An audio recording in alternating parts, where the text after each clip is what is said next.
ютубтан ба бір жақтан алып сала салмайсыз ба? Не Садәулеттің айтқан сақ болғансыз? Баласа ханым Нұржан қойыңызшы.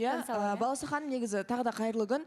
Білмеймін, Нұржанның бір қызыл кеңірдек болып жатуы, бұл кім? Майя, қош келдіңіз. Жәнібекке де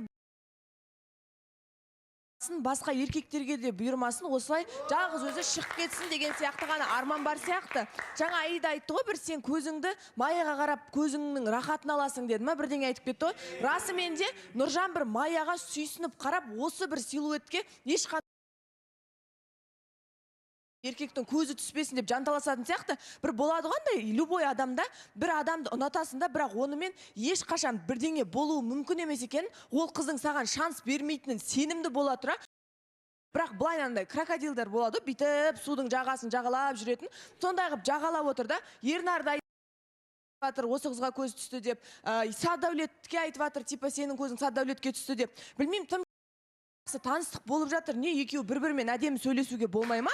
Обязательно ұлдардың біреуі ұнатқан, или бұл қыз бір ұлды ұнатып қалған болуы керек пе? Сен өзің ортаға шыққан кезде, өтініш, менің қызым екеумізге жаман пікір айтпаңыздаршы деп жарылып отырасың ғой. Сен өзің неге қазір бұларға пікір айтуды басқа қатысушыларға үйретіп отырсың? Баласа ханым, рұқсат болса айтып кетсем, қош келдіңіз. Майя әдеттегідей өте сұлу болып отырсыз.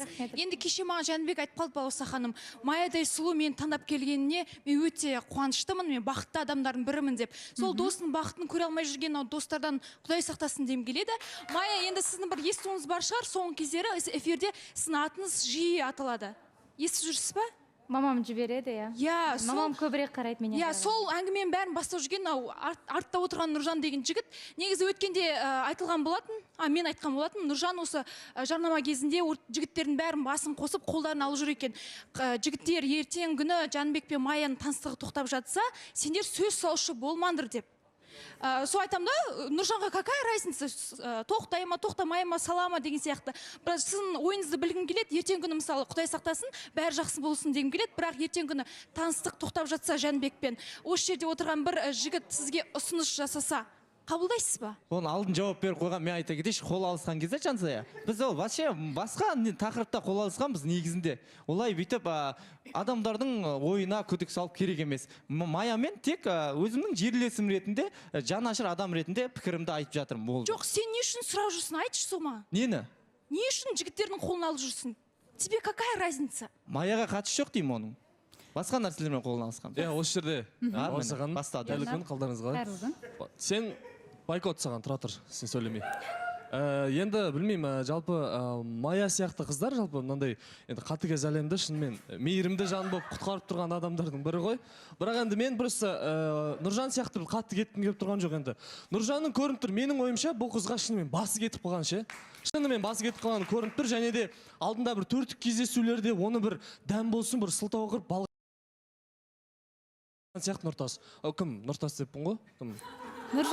Нұржан. Сондықтан да енді Ақеркенің құлағына да бір алтын сырға деп қойғым келеді. Осындай бір сізге қарағанда мына жаққа бір көбірек комплимент айтады сияқты кім Нұржан айналайын. Сондықтан да сәл-пәл қоясын дегім келеді. Енді шынымен Джониға алдында ең бірінші мен ортаға шыққан кезде басқа қызмен сол кезде айтқам. Братан, негізі сен шіли қатты ақ көңілсің. Ақ көңілдің аты озбас, тоңы тозбас, бұл нәрсе болмайды негізі. Мына жаққа да сен көп позволение жасап қойып жатсың. Сәл кішкене соберись, жігіттер болды қойыңдар, стоп, Нұржан, сен қатты кетіп баратсың деп айтып қойса, Біржан, жоқ, мен оған сіз маған ұнайсыз деген сияқты қылып жеткізіп жатқан жоқпын, бірақ Нұржанның кейбір сөздері бізден қызғануы, Жәнібектің өзі қызғану керек негізі. Бірақ бұл бізден қызғанып жүрді, сен Пакиза деп жатсың, ар жақ сен ағып бүйтіп айтпайсың деген сияқты қылып. Жоқ, Баласаға менде осы бір сөзді бір соған сай адам айтса мен жарайды дейтін едім да. Осы жердегі ең келген үміткерлердің бәріне кәдімгідей сіз деген кәдімгі әлемі сегізінші кереметсіз дейтін сен Ернар өзің ғой келген үміткерлерге. Одан кейін Нұржанға әңгіме айтсаң кішкене орынсыз деп ойлап тұрмын. Егер де басқа біреу айтса, мен жарайды, мен оны құптап едім да, жарайды. Сенікі дұрыс деген сияқты.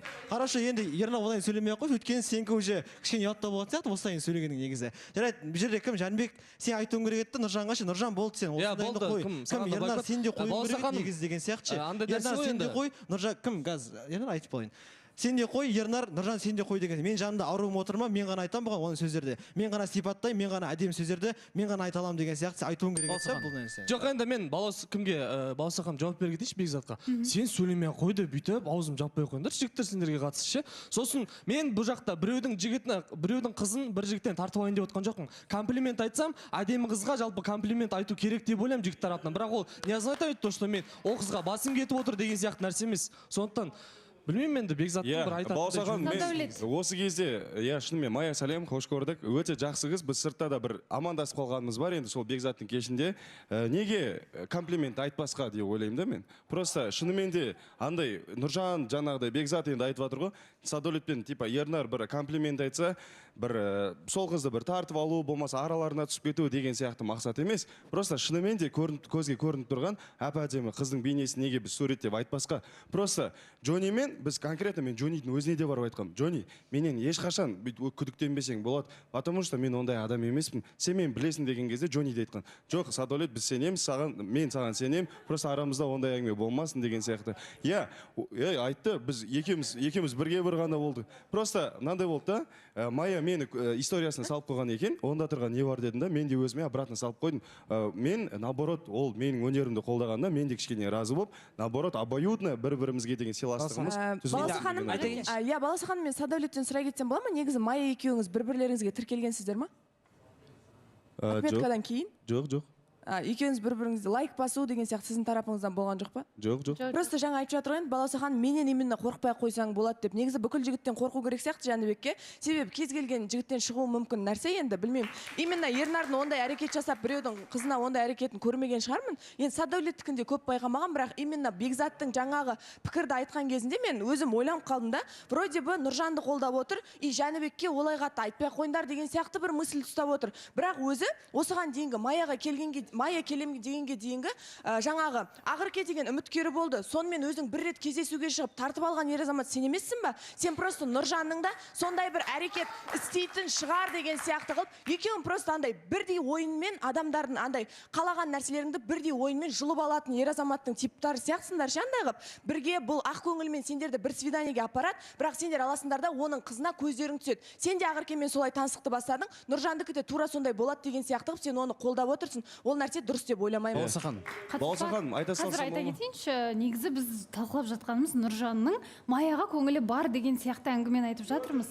Нұржан таныстықтағы адам, үміткері бар. Оның үстіне сіздер бір айдан астам ба уақыт біргесіздер. Бірақ қатысушылар бір айтты, өткен жолы екінші рет айтты.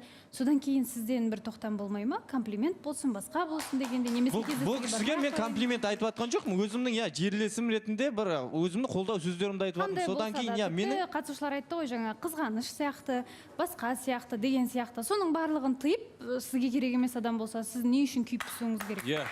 Жоқ, енді қарындасым ретінде қарап, одан кейін өзімнің нелерімді қорғап, нелерімді айтып жатырмын да, не болып кетті мынау. Былай ғой, негізі мен қойсаңызшы. Болды, қоям, негізі мен жұптыққа дейін бара жатқан адамым, бұйыртса деп өзімнің Ақеркем бар. Мен Майяға ешқандай көз салып отқан жоқпын. Просто өзімнің бір ағалық жерлес ретінде қамқорлығымды көрсетіп жатырмын деп түсінсеңіздер. Негізі андай ғой, ол жақта аш қасқырлардың аузын жабу мүмкін емес бұларға. Қанша айтсаң да, қанша не десең де, одан толқы жоқ. Адамның өзінің бір, мысалы, менің қызыма біреу комплимент айтып тұрса, мысалы, маған бір түрлі уже солидарностьқа жатады ары қарай. Бұл жақта Жәнібек стоп қоятын Жәнібек. Мен соған таңғаламын да Жәнібекке. Базы жоқ, ақ көңіл, ашық жарқын, жақсы жігіт. Бірақ еркекте мыс деген болу керек та, по-любому. Өйткені ол любой қыз ол мыс дегенге қарайды. Мен ойлаймын, негізі шынымен де Майяның қасында. Сөзіңізді бөлейін. Бізде дәл қазір жарнамадан кейін таныстық жалғаса ма, жоқ па, бірге білеміз.